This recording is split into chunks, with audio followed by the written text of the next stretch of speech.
کسی بھی نیکی کو حقیر نہیں سمجھنا چاہیے۔ اگر انسان کو کسی نیکی کرنے کا موقع مل جائے وہ فوراً نیکی کرے، وہ یہ نہ سمجھے کہ یہ تو چھوٹی سی نیکی ہے، اس کا کیا ہوگا۔ رسول اللہ صلی اللہ علیہ وسلم نے فرمایا لا تحقرن من المعروف شیئا، کسی بھی نیکی کو حقیر نہ سمجھو۔ انسان کو کوئی بھی نیکی کرنے کے لیے نہیں ملتی تو فرمایا اپنے مسلمان بھائی کو خندہ پیشانی سے مل لے، یہ اس کے لیے نیکی ہے۔ تو نیکی کا تعلق چاہے حقوق اللہ سے ہو چاہے حقوق العباد سے ہو، کسی بھی نیکی کو کمتر نہ سمجھیں، چھوٹا نہ سمجھیں۔ یہ معاشرے میں یہ سوچ جو بن چکی ہے نا، اس کو بدلنے کی ضرورت ہے کہ اگر کوئی آدمی ہے وہ بڑی نیکی کرتا ہے تو وہ سمجھتا ہے میں جو نیکی کرتا ہوں وہ بڑی ہے، باقی سارے چھوٹی کر رہے ہیں۔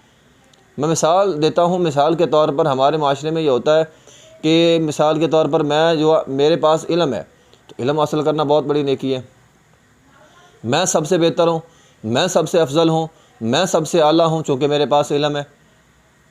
تو باقی کیا کرتے ہیں؟ اصل کام تو میں نے کیا ہے علم حاصل کر کے۔ یا پھر کوئی بندہ یہ سوچے اگر کوئی مالدار ہے تو وہ اللہ کے راستے میں پیسہ خرچ کرتا ہے تو اس کے ذہن میں یہ بات آ جاتی ہے اچھا میں تو یہ دماغ کا ایک فطور ہے نا، تو وہ بھی یہ بات کہتے ہوئے دکھائی دیتا ہے کہ جناب میں تو بڑا مال خرچ کرتا ہوں اللہ کے راستے میں، سب سے بڑا نیکی کا کام تو میں کر رہا ہوں، علم حاصل کرنا کون سی بڑی نیکی ہوگی، میں کتنے لوگوں کی خدمت کرتا ہوں۔ اور اگر کوئی ڈاکٹر ہے تو وہ بھی یہ کہتا ہوا دکھائی دیتا ہے کہ میں تو لوگوں کی جان بچاتا ہوں، جان بچانا بہت بڑی نیکی ہے۔ تو باقی کیا کرتے ہیں؟ اصل کام تو میں کرتا ہوں۔ ٹھیک ہے، علم حاصل کرنا بہت بڑی نیکی ہے، اللہ کے راستے میں مال خرچ کرنا بہت بڑی نیکی ہے، اور کسی کی جان بچانا بہت بڑی نیکی ہے، لیکن دوسرے کی نیکی کو حقیر سمجھنا، میں بڑا ہوں، سخی کہتا ہے میں بڑا ہوں، ٹھیک ہے نا، میں نے جناب ہزاروں روپے اللہ کے راستے میں دیا ہے، ڈاکٹر کہتا ہے میں نے جان بچائی، میں نے بڑا کام کیا ہے۔ تو یہ بات نہیں ہے، ہر ایک اپنی اپنی جگہ پہ ٹھیک ہے، ہر ایک نے اپنی اپنی جگہ پہ بڑا نیکی کا کام کیا ہے، کسی دوسرے کی نیکی کو حقیر نہ سمجھے۔ لیکن نبی علیہ الصلوۃ والسلام لوگوں کے مزاج، لوگوں کی حیثیت، لوگوں کے مرتبے، لوگوں کی ضرورت، لوگوں کا علاقہ، ٹھیک ہے، اس حساب سے نصیحت فرماتے تھے، جس کی جو ضرورت ہوتی تھی اس حساب سے نصیحت فرماتے تھے۔ آپ نے ہر ایک کو جس کے اندر جو صلاحیت ہوتی تھی اس حساب سے اسے نصیحت کی ہے۔ ایک بندہ نبی علیہ الصلوۃ والسلام کے پاس آیا، اس نے کہا جی میں دور علاقے سے آیا ہوں، مجھے ضروری باتیں بتلائیں۔ نبی علیہ الصلوۃ والسلام نے اسے کیا بتلایا؟ نماز، روزہ، حج، زکوٰۃ، اسلام کی ضروری باتیں بتلا دیں۔ اس نے زمین سے ایک تنکا اٹھایا اور کہا کہ اس تنکے کے برابر نہ میں اس سے زیادہ کروں گا نہ میں کم کروں گا، وہ چلا گیا۔ نبی علیہ الصلوۃ والسلام نے فرمایا اگر کسی نے کسی جنتی کو دیکھنا ہو اس آدمی کو دیکھ لو، یہ جنتی ہے۔ تو وہ جس علاقے سے آیا تھا، اتنی دور سے آیا تھا، اس کے لیے وہ چیز ضروری تھی، آپ نے صرف وہی بتلائی۔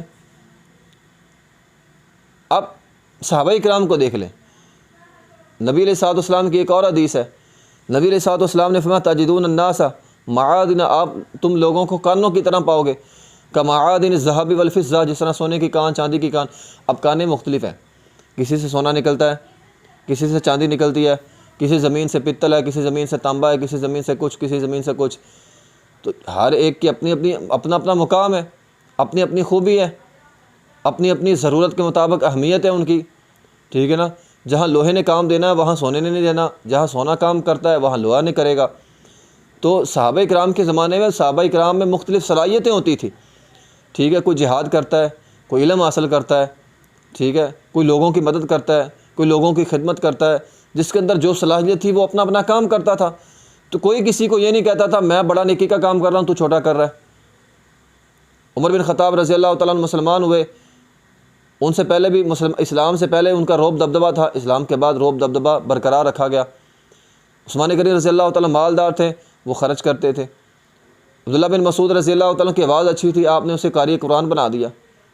بلال رضی اللہ تعالیٰ کا سر اچھا تھا، آپ نے مؤذن اذان بنا دیا، اسلام کا مؤذن بنا دیا۔